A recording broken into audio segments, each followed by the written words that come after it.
All right, everyone. What is up? Welcome to New West Summit. How you guys doing? Yeah, there we go. A little bit of energy from the audience. Nice. Yeah.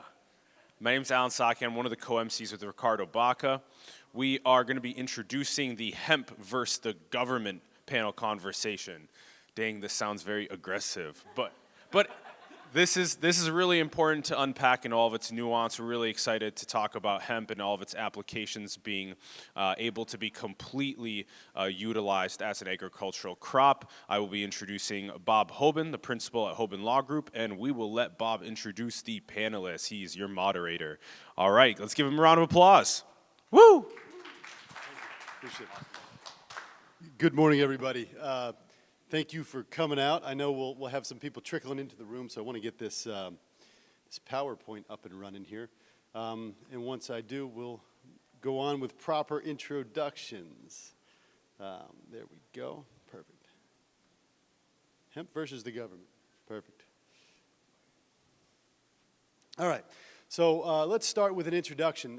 Immediately to my right is Will Clyden.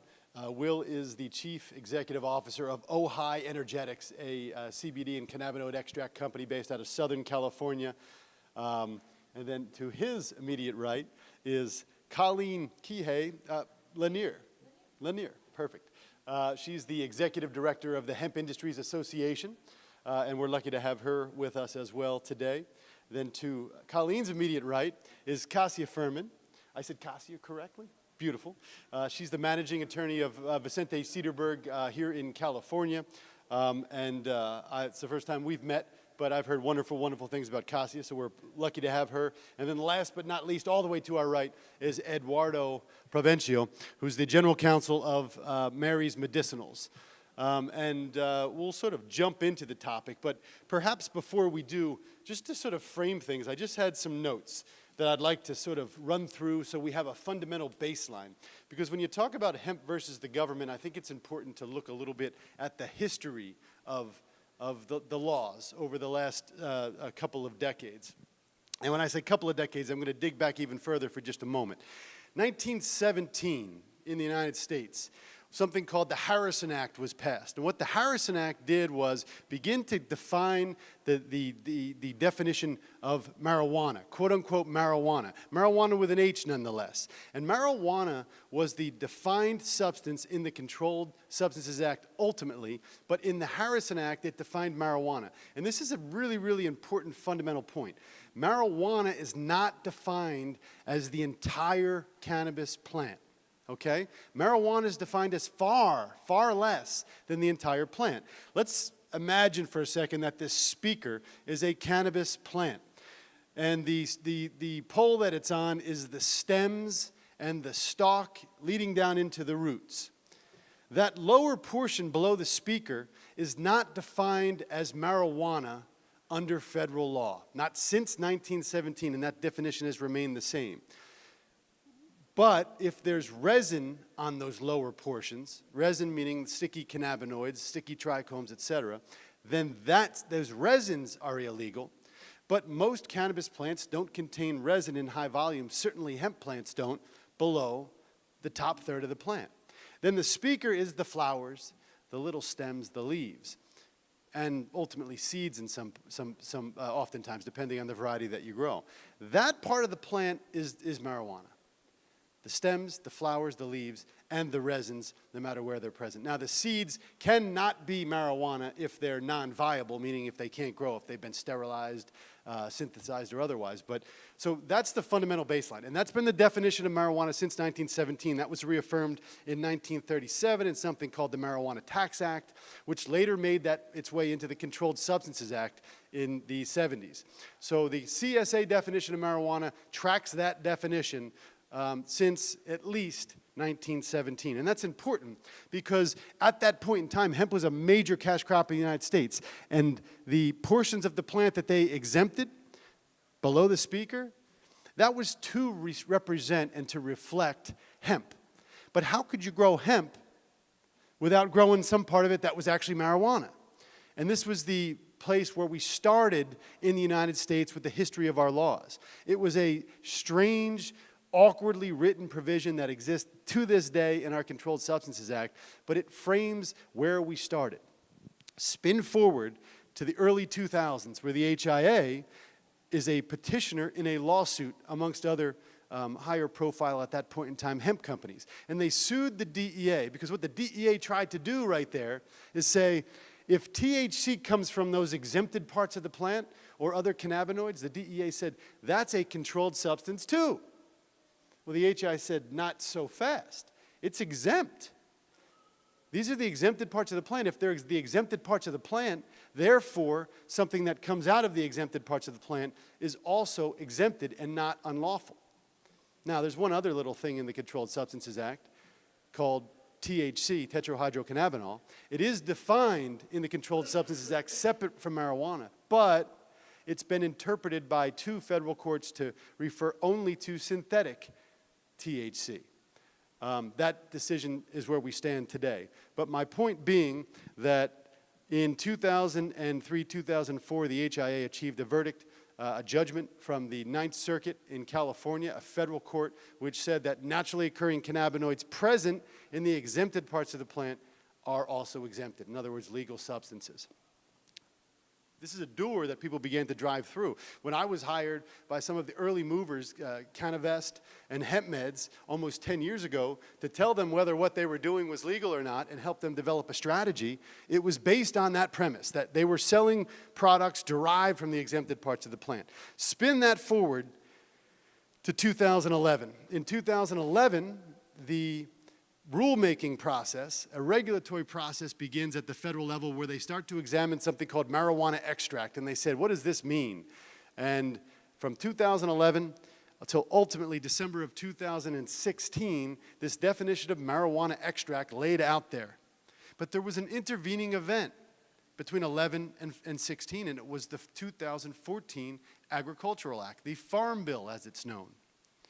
So that Farm Bill basically created a situation where this marijuana extract rule couldn't stand because it defined what was an illegal substance so broadly that it encompassed something that had later become lawful, meaning the Farm Bill derived industrial hemp. And by the way, that's the first time in U.S. history where Congress defined industrial hemp and put it in a law. And that law actually says 0.3% or less THC, but it actually says it preempts, it trumps, dare I say, the Controlled Substances Act. So that rule was challenged. The HIA stepped up again and challenged that rule. And in May of 2018, there was a very good ruling in favor of the industry and in favor of the HIA, which specifically stated that cannabinoids are not controlled substances unless they come from a controlled substance. It said that the Farm Bill, the definition of hemp, trumps, preempts, they carefully selected that word, it preempts the Controlled Substances Act. Therefore, hemp is federally legal so long as it's in conjunction with the Farm Bill. And it ultimately said that this was a drug tracking code only. It was not a scheduling action. In other words, cannabinoids, CBD being the most prominent of them right now, was not scheduled. It wasn't rescheduled, it wasn't scheduled. In fact, it was never scheduled. But marijuana was. So then this was back and forth, and the Congress kept enacting spending bill mechanisms year after year since 2015, pardon me. And those spending mechanisms said, Department of Justice, you can't spend $1 enforcing against a hemp producer or purveyor if they're in conjunction with the Farm Bill, under federal law. It's kind of the opposite of marijuana. In marijuana, clearly marijuana is illegal federally, but states have done what they've wanted, not with an exception to federal law, but in the face of federal law. Whereas industrial hemp, under the Farm Bill, is 100% federally legal, but the states have to enact a program. So that's the baseline I wanted to start at today. Now, with that said, things have been moving very, very quickly, and let's start with the gentleman to my right. Will, can you comment on the status of CBD and hemp generally in California? And of course, anyone jump in on that discussion as we sort of go down this. Because California, to my point a moment ago, had to enact a Farm Bill pilot program or program. And if it did so, then that was legal federally, and it was legal at the state level. But what's California done? So basically, we had CDPH the California Department of Health, they issued an FAQ. There's no reg, there's no resolution, it's not law, it's purely opinion, stating that they do not believe that cannabinoids can be sold as, including CBD from hemp, as dietary supplements or to go into food, basically mirroring the FDA's FAQ at a federal level. And there's a lot of bad press went out saying, okay, now CBD is illegal in California. Not true. There's no law on it. There's no resolution. There's no regulation on it. So then that's going to be challenged. What ultimately happened was you had a ignorant Department of Health employee in Orange County come into a coffee shop and say, you can't do this CBD coffee. And he didn't know he didn't understand the nuances. He didn't understand the hemp pilot program. This woman then goes and hires an attorney who was not particularly well versed, goes up to Sacramento and quotes the Riot Act at the Department of Health, pisses them off. A low-level employee issues this FAQ, and it was terrible timing because people were leaving for session. Anyways, we've come back. We've pushed hard. We've got senators and assembly members writing us like scathing letters to them saying we're not going to stand for this. You're killing an economy. We just passed SB 1409.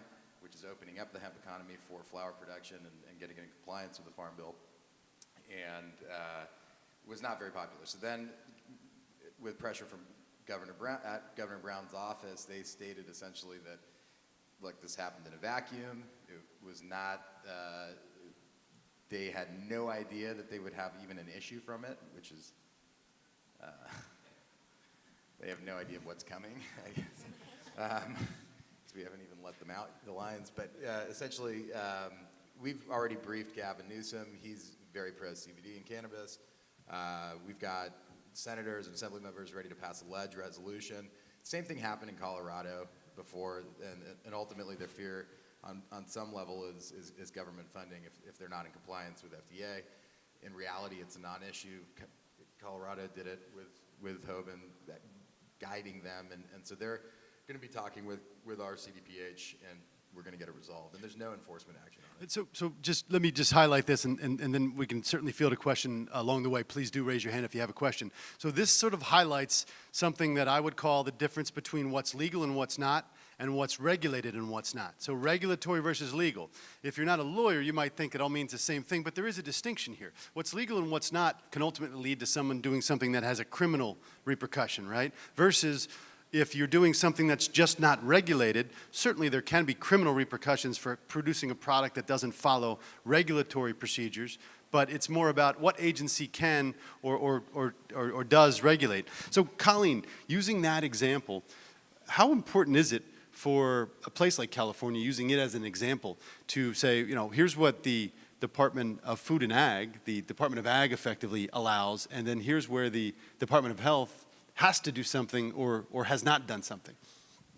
Well, I think you summarized it pretty well. It really comes down to critical review of the legislation and what it actually asks these regulatory administrations to do in order to activate the law or have some type of control over the intended program. And oftentimes, there's a sort of a debate whether or not legislation provides enough of a guidance for regulatory or whether it provides too little and then regulatory goes off the deep end. And it's truly a challenge where that's concerned. And I'm aware that in the early days, more than 10 years ago, the HIA was very involved in the first iterations of legislation that had passed in terms of industrial hemp law. In fact, the HIA was written in to be a part of that advisory commission for the program. And that was before my time serving with the HIA, and I really can't speak to the intention or what they hoped would happen if they had that seat at the table, but I suspect it was so that they could help guide the regulatory framework to make it a progressive program. And it really is a challenge. I think that it highlights the need for people to get their seat at the table, especially if you're a stakeholder and especially if you want good guidance from the regulatory administrations on the bill. And also, I've had now the experience of participating at the table with the regulatory agencies now in 2 states, in Tennessee and currently now in Arizona, and I can tell you that particularly on this issue, it is important because my experience in Tennessee was there was also a Tennessee Bureau of Investigation representative at the table, and he and I sort of went on a sparring match on what should be allowed, and he was trying to advise the Department of Agriculture to put in more checks and balances where criminal records were concerned and things like that, which were not in the bill. And so it was important for me to sit there and say, you can't do that. That's not what's been asked of this legislation. And it's critical to have a really firm review of the legislation and the enacted law itself, and use that as a starting point when you're anticipating how to move forward in regulation. In California, it seems that there's been just complications that have prohibited it from hitting the go point or jumping off.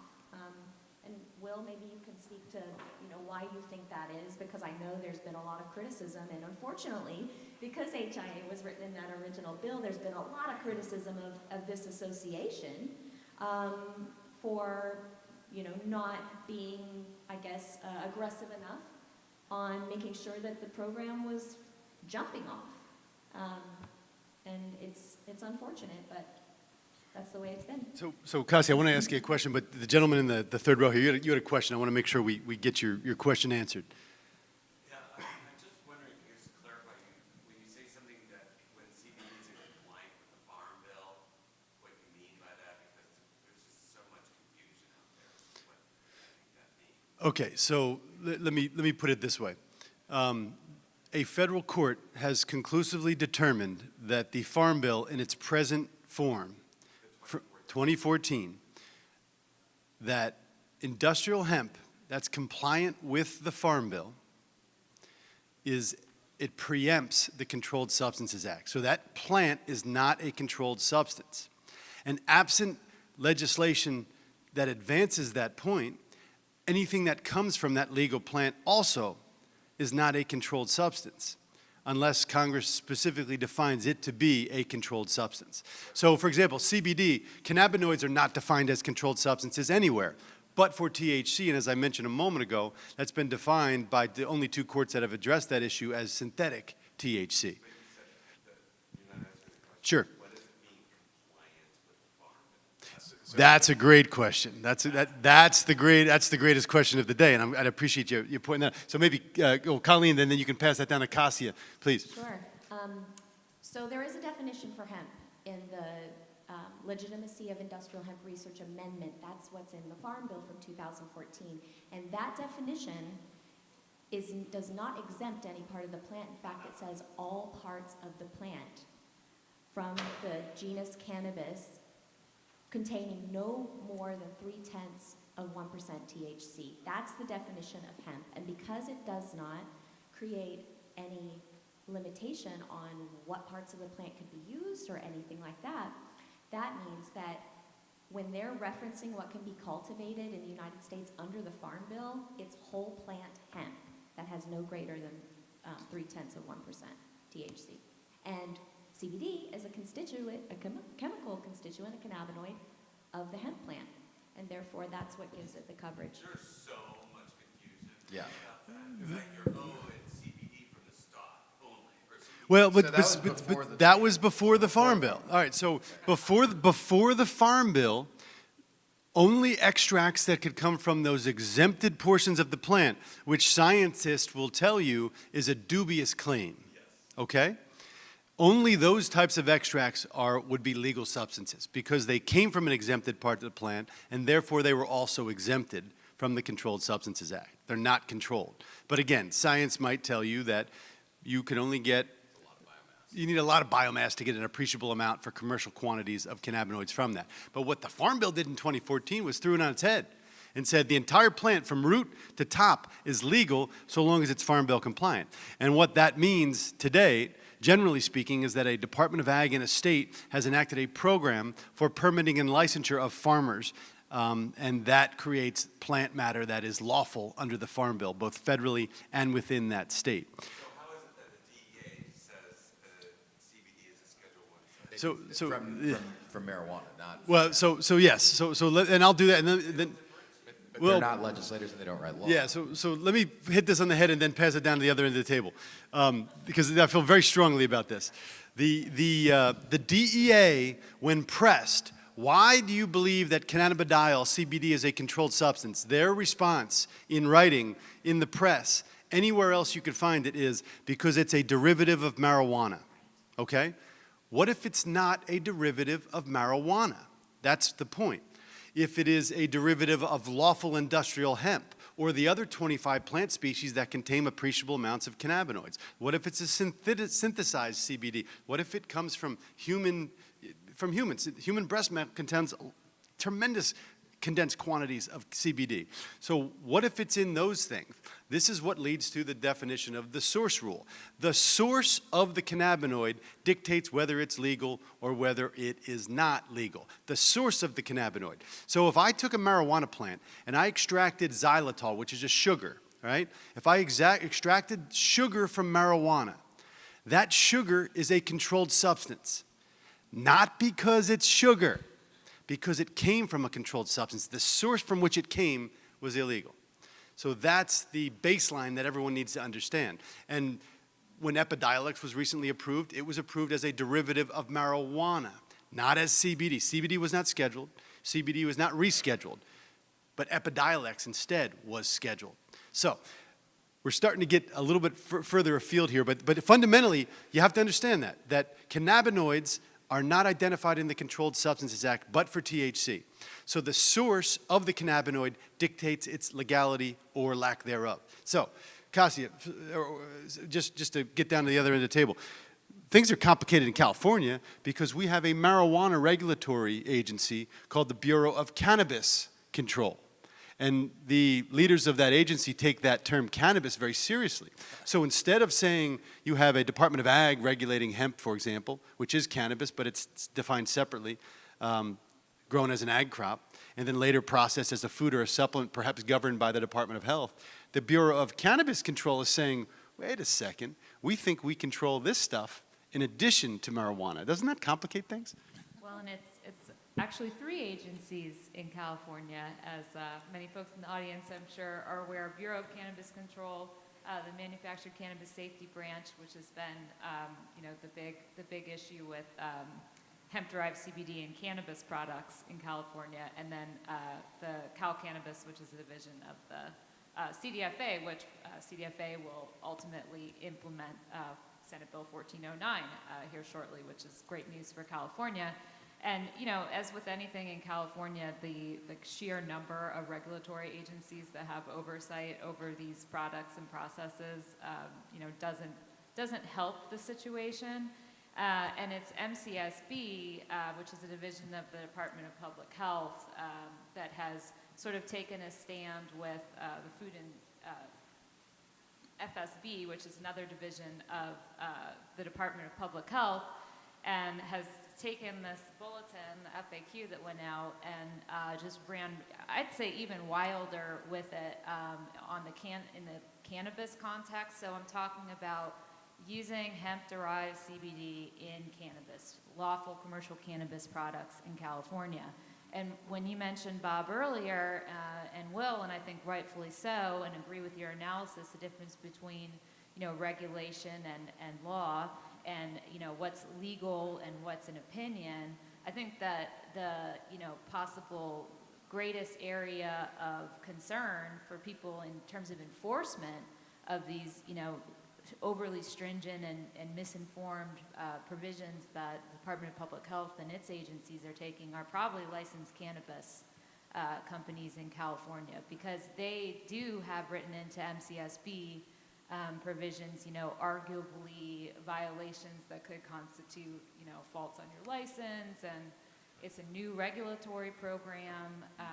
They've now said specifically out of MCSB that hemp-derived CBD is not lawful according to MCSB in edibles, cannabis edibles, as well as topicals, because it's not, FDA generally recognized as safe food product.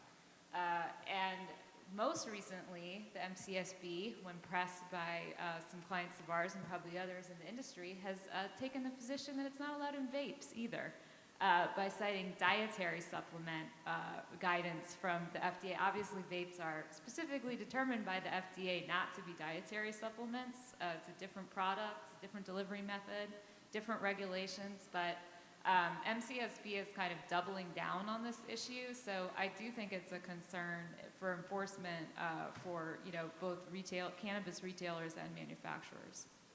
To jump, so we want to get a ledge fix, but Prop 64 clearly, distinctively separated regulation from BCC and hemp. So through the will of the voters was that agency does not touch hemp. It's an ag product, right? The issue is there's no pathway to get this vegetable to be treated as any other vegetable in edible manufacture. So we've got bipartisan support to get a bridge. But what's happening is now you've got dispensary owners trying to push BCC to grab hemp CBD and say you cannot sell it in a grocery store. They want to tax it and only want to have it in their dispensaries. It's not going to happen. The will of the voters explicitly created a distinction, and they'd have to put it on a ballot. And no one's going to say, yeah, I want to pay way extra and only get it in a dispensary when it's truly a vegetable and I need it as my drink or as a nutrient source. So I think we need a ledge fix for that. And Yeah, I think at this point, CDPH, the Department of Public Health, is too far out there to come back without a ledge fix. we're also looking at putting an injunction on them as well. So Eduardo, maybe you can comment on the Colorado model as distinct from some of the things you're hearing and perhaps even more intimately familiar with in California. How did Colorado solve, quote unquote, this issue, if in fact it's been solved or addressed at all? I know we were talking about this back in the green room a little bit. Colorado, I'm actually surprised at how collaborative the agencies that regulate hemp in Colorado are. The Colorado Department of Agriculture, the CDA, they basically regulate seed to its growth. When that material gets processed or when it begins its processing, regulatory oversight transfers over. It's called the CDPHE, which is the Colorado Department of Public Health and Environment. And they're very collaborative. We have CDPHE officials come into our Mary's Nutritionals, which is our hemp-derived line of products. We're registered with the CDPHE. They understand what we're doing. They understand what we're making. They're regulating ingestibles right now, but our CDPHE representative that came in was talking to us about the topical market as well and how they're likely going to be pulled into that. It's very collaborative. To the point where in our discussions, and I think this is one of the things that Bob's law firm, they did a great job of having stakeholders meet with CDA officials and CDPHE officials to be able to ask the questions. And in that process, it was great. It was an opportunity to ask honest questions. From that, we actually understood that the USDA is talking with the Colorado officials to understand how they regulate the industry with this looming bill that will hopefully be passed maybe sooner than the midterms, but likely not. So there, I know the topic of this is the government versus hemp, but there are some good things happening. Doesn't always have to be the versus. Right, exactly. So, and that's, one of the big bones of contention, going back to the question about Farm Bill compliant hemp, and this is something, and just to pull back the curtain here a little bit, when we were talking about this case that was decided in May 2018 for the Hemp Industry Association, the person that argued that case before the Ninth Circuit was Bob. So he's not speaking in the third person about this. He's telling you the dialogue he had with the Ninth Circuit Court. And what was really interesting about that, what came out of that process was there was a question that arose about what constitutes state pilot program. And part of that is it's for for research purposes. Market research purposes. Well, there was a great Scientific, agricultural, and market-based research, yes. Market-based research. And there was a great amicus brief filed by, was it 29 legislators? They filed an amicus brief, and I don't know if you guys understand what amicus is, but it's a friend of the court. It's basically people that can provide some insight to the court about maybe legislative intent, for instance. One of the big sticking points for a lot of these states as well is selling products commercially considered market research. And this amicus brief from these 21 legislators said very much so. We need to understand what this market is. And that's always been a big question that was never answered. And that was, unfortunately, that was one of the greater arguments for the government side to say, well, fine, you know what, we will concede that you can set up a grow at a university, and we'll concede that you can do research on the product, but we won't concede that you can sell it commercially. So when you have that position taken, then you have the spending bill to support it in terms of movement in interstate commerce. It was a big opportunity for this industry. And kind of circling back to our very first point, in Colorado and their agencies have been very, very good at understanding that and fostering those opportunities for hemp companies like ours in order to move product in commerce. So what Colorado does is it regulates hemp-derived products as if it's a corn-derived product or any other ag product. It's a food and it's a supplement. We're not treating it differently because it's hemp, but for one exception. That finished product, that consumer-facing product, can't have a THC concentration above 0.3%. Because remember, the Farm Bill, frankly, most state legislation defines industrial hemp by dry weight. Dry weight's commonly understood to mean plant material. So if I take plant material that's below 0.3%, then that's lawful industrial hemp. But what happens when I process it? There's going to be a spike in there. Do I dilute it? Do I remove it? These are all questions we don't need to get into today, but my point is you treat it like it's a food and it's a supplement across the board. Now, Eduardo, one last thing for you before we sort of move back down the line. Your company has done a very interesting thing. It has a marijuana licensed business, and it also has a industrial hemp licensed business. And when you say hemp versus the government, there's a lot of times it's marijuana versus hemp too.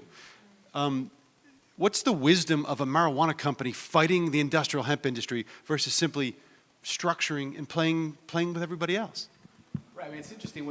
The last couple legislative sessions that have occurred at the Colorado State Legislature, it's interesting to see how the marijuana industry and how the hemp industry actually interact. Obviously, marijuana is highly regulated in the state of Colorado, and actually regulated pretty well. The marijuana lobby basically wants to pull the hemp lobby very close. They want the hemp lobby regulated as tightly as marijuana because a lot of people, for instance, our products on our marijuana side, we have very, very, very low thresholds of THC. But because we're a state-regulated entity, we can only sell our products in Colorado dispensaries under Colorado law. And I think the hemp industry in Colorado has seen that. And they say, well, hold on. The marijuana industry has seen that. And so that industry is saying, hold on, we want hemp. Hey, we're just like hemp. And the hemp industry is saying, hold on, no, we're not.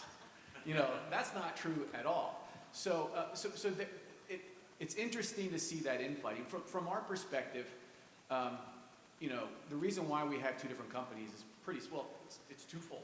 One is that we have people come to our state, buy Mary's Medicinals products that have CBD. People try it, they love it.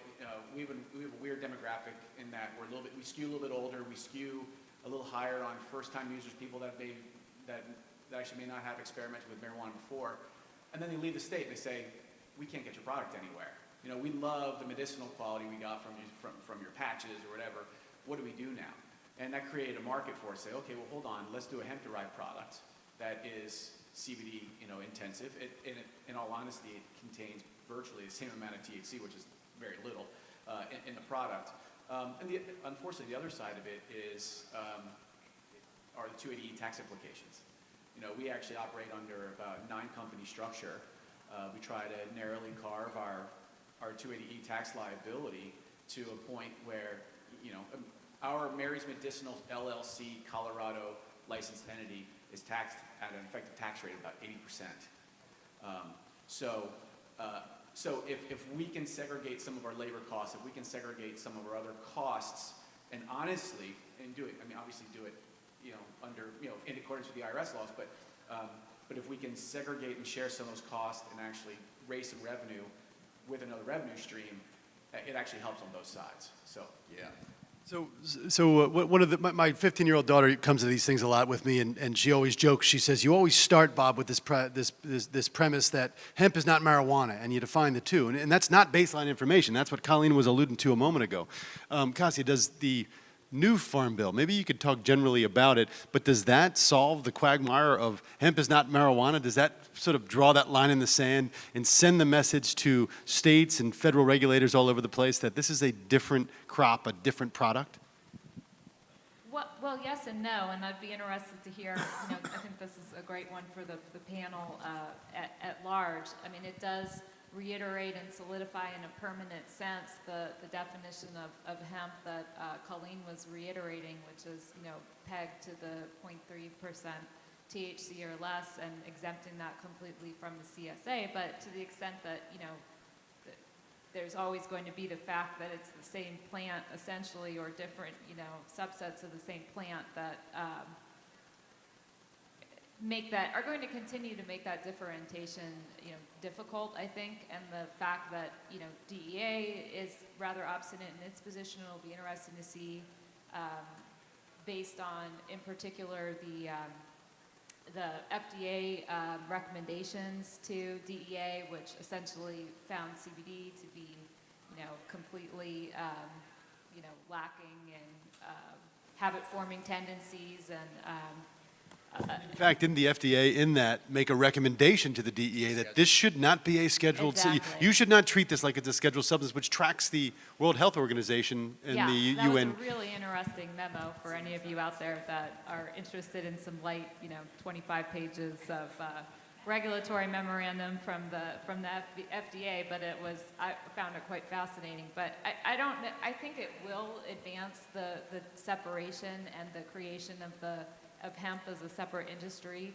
I think everybody's really excited about it, but there's still probably some additional steps to be taken. And the continuing evolution of cannabis as a regulated product and how that's evolving too, as well as the different subsets with, you know, health-related claims, dietary supplements, nutraceutical markets. There's still a lot of evolution and product types that are going to be distinguished on both the hemp and cannabis sides. Colleen, what problems does the Farm Bill, the new Farm Bill, potentially solve versus what problems aren't addressed or remain unanswered? Sure. So the first thing is there's always been sort of a question that the fact that that amendment in the 2014 Farm Bill is a legitimacy of industrial hemp research amendment, and the 2018 Farm Bill will make a very important change to the actual Agricultural Marketing Act, I believe, of 1946. And what that will do is will actually make industrial hemp a commodity amongst other agricultural commodities recognized by the federal government. And this means that we no longer have to revisit, should this become enacted, we no longer have to revisit this issue every 4 years via the Farm Bill in order to argue that industrial hemp is a legitimized industrial agricultural commodity. So that's the really big change, because that will have the domino effect of the potential opening up of regulations and interpretations for agencies who want to now consider what to do with this. They'll have to treat it just like any other agricultural crop, in theory, and that's of course what we would want as an industry. And I think we will always, when that happens, we will always be in a position just to double down on the fact that the real difference between hemp and marijuana under the umbrella of the genus cannabis is THC, and that's it. And to all of the, you know, marijuana businesses where there's this idea that they want to challenge the hemp industries or want to bring the hemp industries into a more regulated area or anything like that. The message to you is get involved in hemp. It's going to be a mainstream product that doesn't have to be sold in dispensaries. That's to your market and economic advantage. It's not the opposite. You do not want to be enforcing regulations on this product that's going to be federally recognized as an agricultural product and bringing it into your system so that you have to pay double the regulatory fees in order for it to be your commodity. It's not going to be yours, it's going to be everyone's. And put your money in hemp. If you want to get it in the pantries of America, which is my job, is to make sure through Hemp History Week we've been building that, making sure that hemp foods have a place and are more recognized by everyday people. And in California, to that point of the economic benefit of not over-regulating it and limiting sale to a dispensary-only pathway. A lot of growers in California, and Hezekiah and the Growers Association, are in full support of SB 1409, our bill, and realizing that they can now get a plot and participate in a global economy while simultaneously participating with high THC in the local dispensary pathway. So there is that bridge getting stronger and stronger, and people are realizing that. It's really the dispensaries who don't want it. Does the fact that the DEA will, the Farm Bill, if and when passed, would clearly pass that baton from the DEA to the FDA? Does that three-letter government agency make you more or less worried? No. I mean, like their opinion, and we're on the same page of it is simply just that. It's an opinion. It's not. They've not enforced it for a multitude of reasons. But when they came out with it in 2015, initially they were talking about a 2012 priority date. Then they realized they couldn't enforce that, so they backpedaled and they put a 2006 for a 1-to-1 THC to CBD ratio. So we're talking about FDA. There's a clause that is law that states that if something was publicly marketed as a drug in an IND before it was legally sold as a supplement, it cannot be ever sold as a food or supplement, period. Now, the intention of that was to not limit innovation, but rather for strange research chemicals that people are deploying $30 million just to get into play from a pharma side. They wanted to have the protection that some chemist couldn't go and take this novel compound and replicate it and sell it without regulation on the market. That was the intent of Congress with that. Right, I mean, and so it's totally different from CBD. CBD's been in the food supply for millennia, right? Including all the other cannabinoids. And so to that point, the only really piece that could be argued of existing as an article that was a drug before it was sold as a supplement would be through INSYS CBD isolate in a synthetic form of that.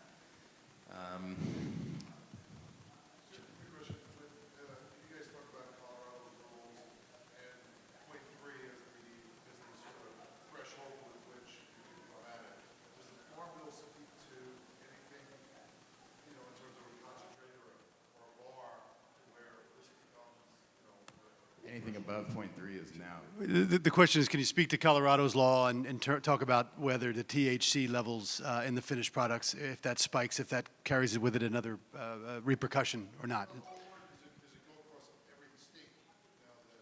Is that what this Farm Bill is going to say? Well, let's not forget, Colorado's the only state in the country right now that regulates post-harvest hemp material. Only state in the country. Oregon and Nevada have a marijuana enforcement division closed-loop-like system, which is not a preferred system. You want to treat this like a food and a supplement, and that's what folks participate in. So arguably, in the lack of guidance, arguably, the products produced with lawful harvested material, and that material can legitimately come from any state that offers a license or registration for those hemp farmers. That makes it lawful material under federal law, but then Colorado's the only state that treats it like a food or a supplement and puts those consumer safety safeguards in place.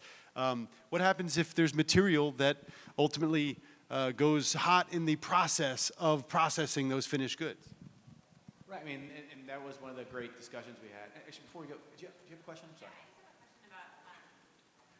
Basically exporting, right? Like, and I've talked to a couple of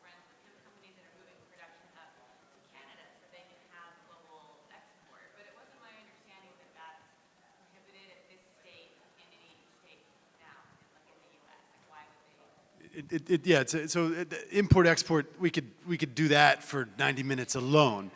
Like understanding like inter versus intra-state and regulation. There's the appropriations bill that Congress has passed that says Farm Bill compliant hemp, that they can't spend any of their resources to enforce against Farm Bill compliant hemp, which begs the question that this gentleman in the third row here said earlier. What is Farm Bill compliant?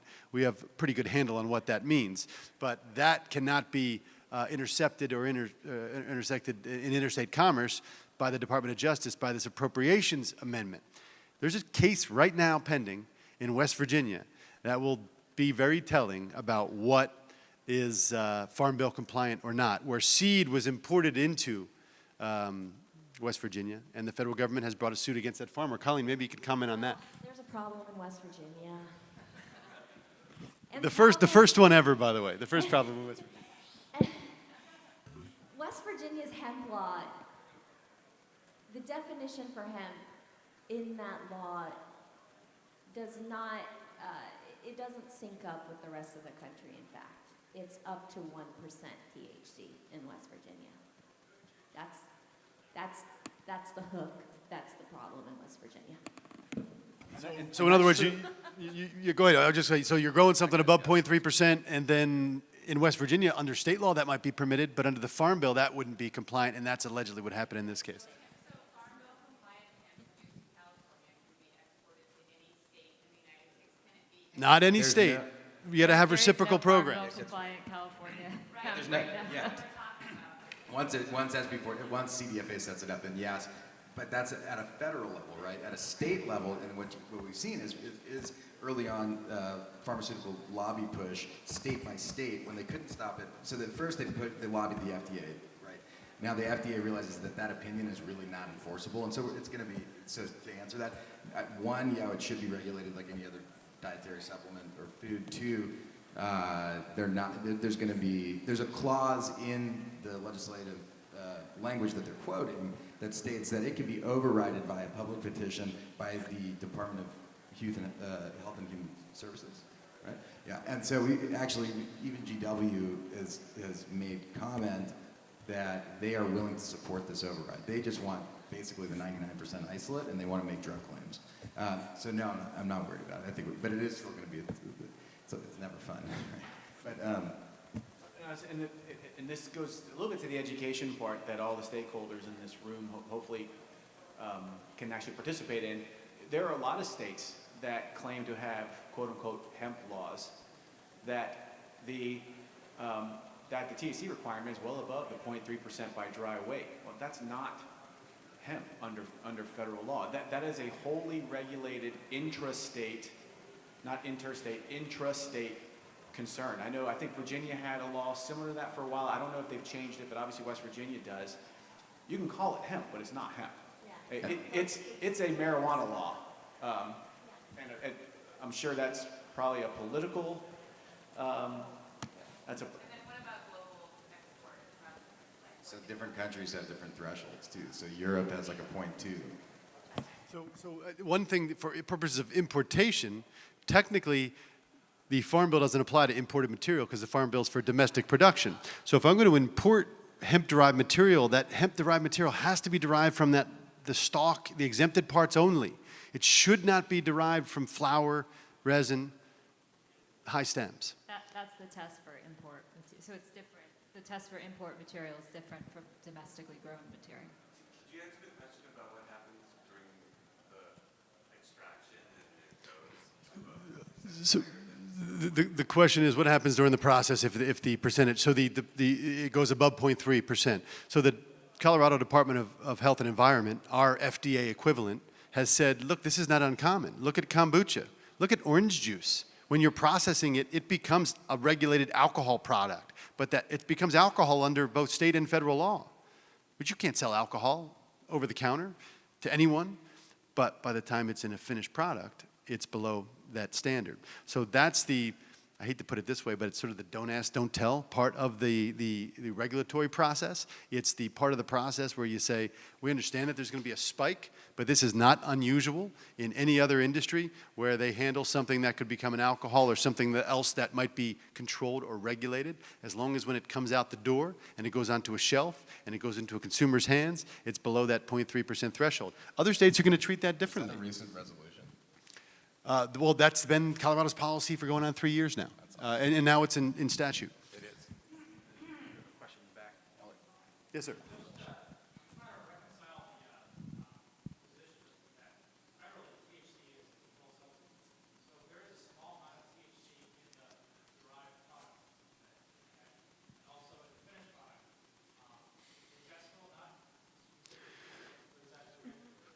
So the Farm Bill is silent on what constitutes a lawful product derived from industrial hemp. It stops at the plant material, 0.3% or below. But THC, I mentioned this at the beginning, there's 2 cases, federal cases, that have looked at the definition of THC, tetrahydrocannabinol, under federal law. And those 2 courts have determined that that refers to synthetically produced THC only. I can't say that that's going to stand that way, and that's a Ninth Circuit decision. But THC is defined separately, but it's not being treated separately here to date in terms of those finished products. Although it is ideal and it's recommended, and this is a natural products and nutraceutical industry standard, that any controversial ingredient should have 3 zeros after the decimal point. And that's what we recommend to our clients, that you have 0.000 something THC in your products, which renders it effectively undetectable, certainly not psychoactive or psychotropic at that point in time, but I'm just a lawyer. No, sir. The Farm Bill, no law, but for Colorado's law, talks about how much THC can or cannot be in finished goods derived from industrial hemp. It stops at dry weight, which refers to plant material.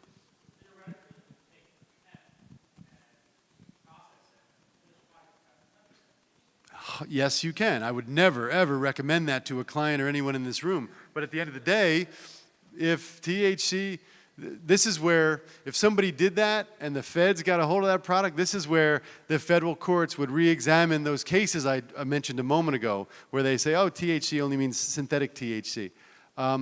No, in that case, because there's public policy reasons behind it, they would very likely say that THC means that this is prohibited and a controlled substance if that THC was concentrated, as you described. And wouldn't the definition basically is any part of the cannabis sativa plant whose delta 9 is below 0.3 on a dry weight basis? So the second that you concentrate it above it and keep it there, that's no longer, per definition, hemp. And now the plant material. Right. The plant material, not the finished material. Not the finished. So it isn't. So okay, yeah. So yes, sir. I'm not a farmer. When I plant the field of hemp, is some of it 0.4, some of the dry weight form.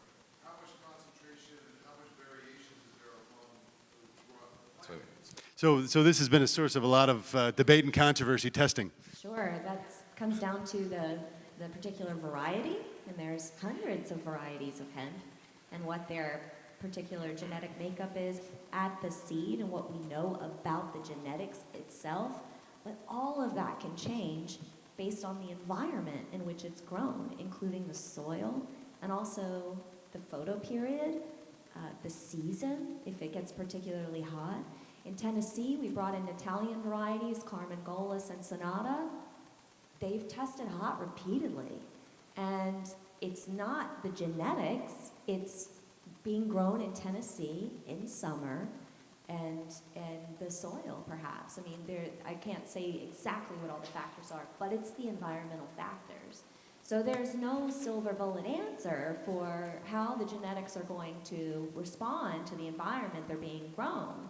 You can know on the front end with your certificate of analysis of that genetic type what to expect, but once you put it in the environment that you put it in, it could change.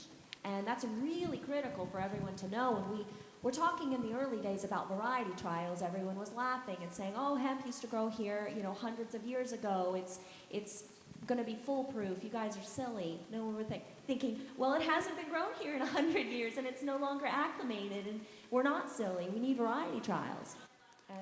And I would suggest that that's probably where you start to see hemp farmers as we go from 0 to almost 100,000 acres in 4 years. You're going to start to see farmers that grow hemp grow certified seed, because that certified seed is going to come with a guarantee that it will never test hot, because those purveyors of that seed will never sell it in an environment that it could go hot.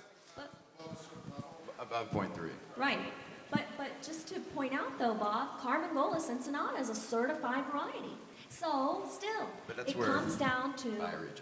Yeah, exactly. It still comes down to the environment. So, but what he's getting at is that we do need the certification from within our own domestic country, focused on regional areas where the variety trials have taken place year over year for potentially 3 years' time. We could do it maybe more fast other ways, but again, you want it to be for those that want it to be a row crop, that means growing it outdoors repeatedly in that environment so that you're getting that consistent genetic performance. And the terroir, I mean, THC is a protective agent of the plant from UV exposure. So you could have a particular season or a shift that could, but additionally, that's where the testing, so we've got a 5-acre biodynamic farm up in Oregon because SB 1409 hadn't been passed at that point. But you can plot out different plots with your coordinates, and so you can run different varietals per plot. So if there is one that goes hot, you don't lose your entire planting. So there's ways to be, and you want to test early on. Correct. But certified seed is the best way, and we need to have bioregional, because there are millions and millions of dollars were lost just this year from people selling bad seed. And that's a problem in Colorado this year. They're looking at farmers that are testing around 1%. And because they're growing Christmas trees that look an awful like a marijuana plant. They're not growing industrial hemp like industrial hemp's intended to be grown, over hundreds and hundreds of acres, very, very densely planted. It's the residual material that can service 5 or 6 different distribution chains, different uses, versus just a plant that looks exactly like a marijuana plant that has one purpose and one purpose only, to produce the highest cannabinoid content. That's a short-sighted business plan, and that's where certified seed can help. But Colleen, perhaps to your point, is when you're planting seed in different places, you need to look at a cannabis genome. The purveyor of the seed is responsible to say, you should plant this here, here, here, or here. Don't plant it here, because it's those environmental factors. While you can't dial in 100%, you can dial them in to the point where it's within a very, very high degree of likelihood or not likelihood that this will go because of the environmental factors. So certified seed is not the only answer, but it has to do with where you plant it as well. Yes, sir.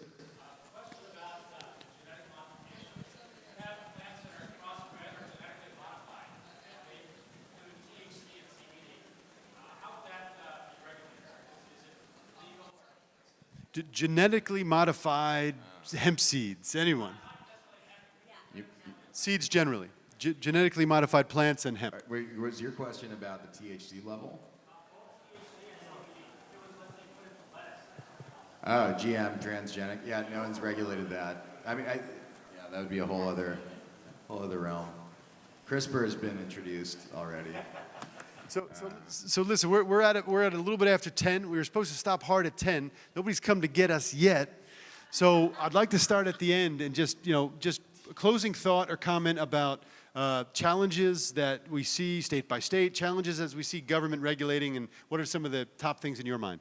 Right. I mean, one of the big things that you can do, because from a legal perspective, or from a federal perspective, the FDA won't recognize hemp products. And the FDA governs GMP practices, but as a company, you can take initiative, get third-party GMP certification, do things that are going to set up your business, so once the inevitable does happen with hemp, you're actually well-positioned for GMP, good SOPs, good quality assurance mechanisms, good quality control mechanisms, bring in people that understand those processes for your organization, because a transition, once the FDA does come in, or USDA does come in and regulate, it should be a smooth transition for you. That's great. That's great advice. I'd second that too. especially looking ahead to FDA regulation of different types of hemp products and CBD products, which will be regulated differently depending on their, article and delivery method and efficacies. One thing we didn't touch, which I think will be a challenge and is being talked a lot about in the hemp industry, is standardized testing with the new Farm Bill and how that's going to be determined, which kind of speaks to the hot and the different varieties and strains, and also different varieties and intensities between THC content amongst the different plant materials, and that's not been determined yet. So that's going to be an interesting discussion for people who are nerds in the field for sure, as well as business people. I want to take this moment to plug. I do, because the Hemp Industries Association has been fighting this fight for almost 25 years. It's our 25th anniversary conference that's going to be in Los Angeles in 3 weeks. You can register. It's going to be an event with 8 educational tracks, all focused specifically on the issue of industrial hemp in innovation, health, agronomy, genetics, standards and regulation, law and policy, and there's another one I'm forgetting. But hiacon.org, and you can register for this very hemp-focused 3-day event. Will. Yeah, it's a big. But if you, particularly for California, good news is the CDPH is going to be overturned. It's going to be opened up. I think looking at Colorado as the template is brilliant, and then we can copy that. But it's important to engage and lobby if you're not from California. Because it's at a state level, it could be federally legal, but then at a state level, they could put another reg in and make it not compliant at that state. So engaging wherever you're at is really important. And yep. So my closing thought would be this. I can't wait for the day, and a day sooner than we think it is, where we stop talking about a hemp industry like it's just a CBD industry. Always look at what's next. Look at all of the things that the industrial hemp plant has done. Again, this is not, nobody's making this stuff up. It's happened. It was the second leading cash crop in the United States and very prominent around the world until the 30s. So all of those things could be done again, and with new technology, all of the exciting things. So as farmers and processors begin to look at industrial hemp, if they can get beyond just the idea that cannabinoids are the only valuable thing about this plant, then it's going to be an easier discussion with these governments, because the governments need to see that people are not trying to circumvent marijuana rules, and they're not trying to just, marijuana farmers that are trying to grow a product that has a high price point so they can stop looking over their shoulder, but rather they can see that this is producing plastics and fuels, et cetera, et cetera. And then medicine, last but not least, we've seen some of the most prominent medical marijuana research companies in the U.S. voluntarily give up their marijuana licenses because they said, why would I spend $2 million on 100,000 square feet of indoor marijuana when I could spend $100,000 on 200 acres outside and have, guess what? The exact same cannabinoids. Different ratios, but the exact same cannabinoids. And all I'm doing is putting them into buckets anyway and recombining them. So the future of medicine is hemp-derived medicine, not necessarily medical marijuana. So thank you all for your time this morning. Please ask anybody any questions, and thanks to the panel. Yes. Sue, would you mind taking a quick photo?